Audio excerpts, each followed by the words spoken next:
नमस्कार अल्परे उपनिषद कार्यक्रम को आपण मानक अनेक अनेक स्वागत। दर्शक बंधु भगवान प्रत्येक स्थान में अच्छा हेले केमिति अच्छा कौ स्वरूप अच्छा जदि अच्छा आमू कहीं देखा जाऊना ये अनेक प्रश्न दिने महर्षि मन में आसीथिला। सेमिति गोटे उपनिषद्र विचित्र कथा बृहदारण्यक उपनिषद्र द्वितीय अध्यायर कथा। श्वेतकेतु होचंती उद्दालकंकर पुत्र महर्षि उद्दालकंक पुत्र श्वेतकेतु से अनेक विद्या शिक्षा करथिले मध्य तार मन में अहमिका थिला अहंकार थिला जे मु ज्ञानी मु विद्वान मु प्राज्ञ मु पंडित अनेक विद्या को आहरण करिछि अध्ययन करिछि विद्या को नहीं से अहंकार संपन्न होइतिले। आपण जानिछन्ती विद्या ग्रहण करिवार फल कौन विद्यावंत हबार अंतिम फल कौन विनय विनम्रता। यदि प्रकृति में आप विद्यावंत विद्यावान विद्या को लाभ करिसेंती अर्जन करिसेंती विनयी होइजिवे विनम्र होइजिवे आनत होइजिवे मुंड नुआई देवे। आमर कथा नहीं नम्रंती फलिनो वृक्षा जो वृक्षरे फल भार आसी जाए जिते बड़े गछ फलंती हो जाए से नई जाए। यदि प्रकृति में आपणकर हृदय रे विद्या रूपक फल भार हो आपण नई जीवे आनत होइजिवे। किंतु से प्रकार कथा देखा मिलला नहीं श्वेतकेतुंग निकट में तांकर अहंकार बढ़िला। पिता जानी पारिले जे बड़ अहंकारी हो सारे तो अहंकार को मर्दन करने को पड़ो। कौन कले डाकिले पुओ को कहले पुओ तू तो 12 वर्ष काल अनेक वेद वेदांत उपनिषद आहरण कलु 12 दिन पर्यंत मुझे गोटे व्रत पालन करने कहबी ना। कौन से व्रत ना उपवास व्रत। तू जिते प्रकार योग तप ज्ञान जिते प्रकार विद्या को आहरण कर समस्त विद्या को निजर यही 12 दिन तपस्या लगेबू किछि खाइबू नहीं अनाहारे रहिबू। बापा बंचिबे केमिति न खाइले जेतोले से विकल ही कहिले पिता उद्दाल कहिले गोटे मात्र शर्त अच्छी ना। कौन शर्त तो पानी पीके रही पारे जेणु पितांकर निर्देश श्वेतकेतु विचार कौन करेंगे पितांक निर्देश को अक्षर अक्षर पालन कले मुंडपाती पालन कले। आग्रह नहीं मनरे अहमिका अच्छी मु ज्ञानी एते बड़ ज्ञानी पुत्र को लाभ करी बापा ए प्रकार दंड दौरान किसी न खाई रही कहते मनरे क्षोभ सृष्टि होची उद्वेग होची उत्तेजना होची तापरे मध्य जेणु पितांक निर्देश ताकू अचिरे पालन करने इच्छा प्रकाश कर संकल्पित होती। कौन करेंगे कहतु गोटे पर गोटे दिन अतिबाहित है पानी खाली पीकी रही प्रत्येक दिन जिते बड़े बीतुची व्यतीत होची तांकर देह क्षीण हवा आरंभ होची ओजन कमिबा आरंभ होची देहरे से प्रकार आभा कांति प्रभास पलैवा आरंभ होला। जिते बड़े गोटे पर गोटे 12 दिन पूरण हो गला श्वेतकेतुंग देहरे तेज नहीं कथा कही पारु नांती चलिबार क्षमता नहीं। डाकिले पिता उद्दालक कहले श्वेतकेतु तमे 12 वर्ष काल जो तपस्या आचरण कर जी पाठ पढ़ी मु आज तार परीक्षा नेबी। हाथ जोड़े श्वेतकेतु कहले आज्ञा आपड़ जदि 12 दिन पूर्व मोर पाठर परीक्षा नहीं थांते समस्त प्रश्नर मु उत्तर दे पारि थांती जो विद्या को अर्जन करथिले। किंतु 12 दिन हेनी किछि मध्य मु खाइनी खाली पानी पीकी रहिछि मु कोनोसी आपन प्रश्नर उत्तर दे पारिबी नहीं। पिता उद्दालक प्रश्न कले अच्छा तुम मन अहंकार थिला परा तुम विराट विद्वान बोली ज्ञानी बोली पांडित्यर अहमिका नहीं समस्त को अपमानित करूल निजको उच्च आसन में बसैया चेष्टित होउथलो कुआड़े गला तुमर अहंकार एतिकी कहला परे श्वेतकेतु निजर भूल जानी पारिले। कहले पिता मोर अपराध को आपण क्षमा करंतु एबे मु कौन करिवि कहंतु ना तुम भोजन करबा आरंभ कर।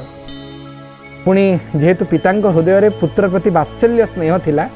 जहाँ भी हेले तो पितांकर पुत्र बापर पुओ निजर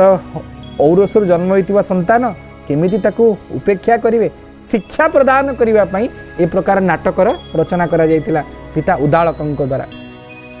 महर्षि उद्दालक आश्रम में अनेक शिष्य अछंती तांकर सेवारे श्वेतकेतुंग निमंते लगेई देले। सबु शिष्य माने मिसिकरी श्वेतकेतुंगर सेवा कले धीरे धीरे धीरे धीरे सुस्थ हवा आरंभ धीरे धीरे सुस्थ हो गले। श्वेतकेतु वर्तमान पिताजी शरणागत हेले कहले बापा आपण जहाँ प्रश्न पचारे मु तार उत्तर देवी। उद्दालक पचारे वर्तमान कुह तम देहरे प्राण केमिति आसिला तुम जो निष्प्राण अनुभव करुल देहरे तेज नहीं निस्तेज अनुभव करुल ये प्राण केमिति आसिला ना बापा भोजन द्वारा प्राण आसिला ना जानी था अन्नगत प्राण अन्नरे प्राण शक्ति निहित होकर अच्छी आ से प्राण होचंदी परम ब्रह्म परमात्मा जी समग्र संसार संचरण करिसेंती। ये कथा को श्वेतकेतु बुझी पारे कहले बापा मु एक कथा बुझी पारुची अन्न रे प्राण शक्ति रही जेहेतु 12 दिन काल अन्न ग्रहण करि नथिले निष्प्राण प्रकार अनुभूति होतिला किछि खाइबा पई आग्रह नथिला एवं मु निजे मध्ये निस्तेज अनुभव करूथिली किंतु जेबे ठरु अन्न ग्रहण करिवा आरंभ कली मो देहरे बल आसीगला वीर्यवंत हेली शौर्यवंत हेली एवं रूपवंत हेली अन्न होची प्राण हेले से प्राण होची भगवान मते ताहा केमिति अनुभव हबो यदि प्राण अन्न रे अछि ताले से प्राण होचंदी परमात्मा मते अन्न रे कहीं परमात्मा दिसु नाहंती जेतले ए प्रकार प्रश्न कले पिता उद्दालक जानिले श्वेतकेतु जो ज्ञान आहरण करिसंदी ता पोथीगत विद्या ताकु निज जीवन में आचरण करि नाहंती जहा शास्त्र पढ़िले ताकु कंठस्थ करिसंती ताकु हृदयस्थ करि नाहंती यदि हृदयस्थ करिथांते तेबे श्वेतकेतुंकर आचरण रे समस्त ब्रह्म विद्या थांता जणु पिता सब बड़े पुत्रर हितैसी पुत्र हिता चिंतन करती नहीं गले गोटे गछ निकट कहले बापा श्वेतकेतु गछर डाल काट गछर डाल काटिले कहले गछर डाल काटिले गछ मृत्युवरण करुच्ची ना ना ना गछर पत्र काट गछर कौन से क्षति है सामान्य क्षति है कि गछ सेमिति जीवंत भाव रहा जिते गछर फल को काटिले गछर कौन से क्षति है फूल को तोड़ीदे गछर कौन से क्षति है जिते गछर मूल को काटिदेले गछ मूलोत्पाटन निश्चिन्न हो गला सेमिति उद्दालक शिक्षा देले श्वेतकेतु कहले श्वेतकेतु तुम जिते शास्त्र आहरण कर निज जीवन काल भितर तार मूल होचंदी परमात्मा जेमिति डाल कांड फल फूल को छेदन करिले मध्य वृक्षर कौन क्षति हो नाही सेमिति तुम जहाँ शास्त्र ज्ञान रही ताहा डाल कांड पत्र फूल भलिया किंतु मूल सिद्धांत होचंदी परमात्मा परम ब्रह्म जे मूल स्वरूप निवास करुचंती आ से मूल केबे देखा जाएनी गछर मूल कौन आज पर्यंत किए देखी चेर किए देखी देखी ना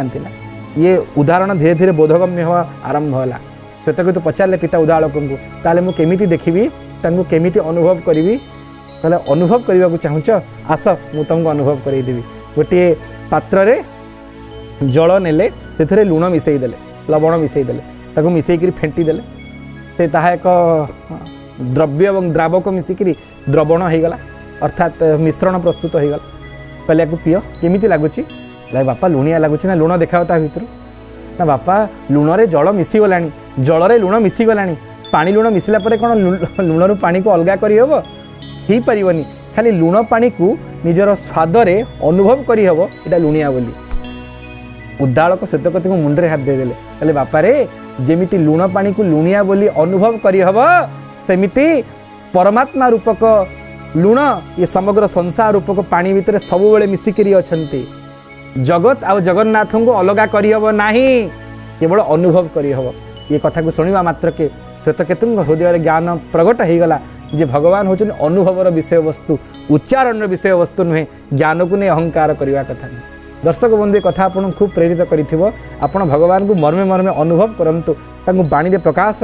करिवार क्षमता कहा पाखे नहीं जो कथा बृहदारण्यक उपनिषद 2 अध्याय आमको शिक्षा प्रदान कर। नमस्कार।